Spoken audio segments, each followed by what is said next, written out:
آج کی حدیث مبارکہ آزمائش، صبر اور اللہ کی قربت کے بارے میں ہے۔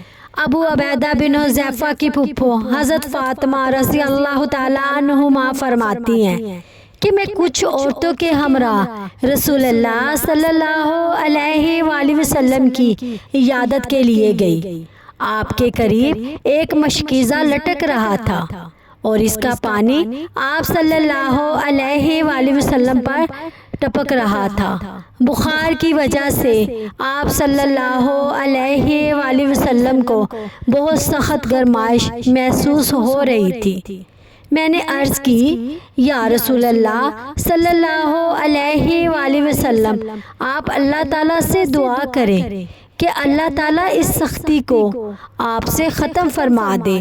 آپ صلی اللہ علیہ وآلہ وسلم نے فرمایا، لوگوں میں سب سے زیادہ سخت آزمائش انبیاء کرام علیہ السلام کی ہوتی ہیں، اس سے کم آزمائش ان لوگوں کی ہوتی ہے جو ان کے قریب ہوتے ہیں۔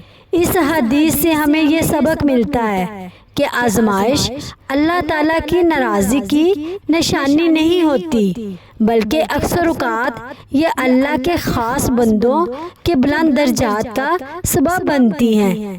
جب انبیاء کرام علیہ السلام جیسی عظیم ہستیاں سخت آزمائشوں سے گزرے تو ہمیں بھی مشکلات پر صبر کرنا چاہیے اور اللہ تعالیٰ پر بھروسہ رکھنا چاہیے۔ اللہ تعالیٰ ہمیں ہر آزمائش میں صبر، استقامت اور اپنی رضا نصیب فرمائے۔ آمین۔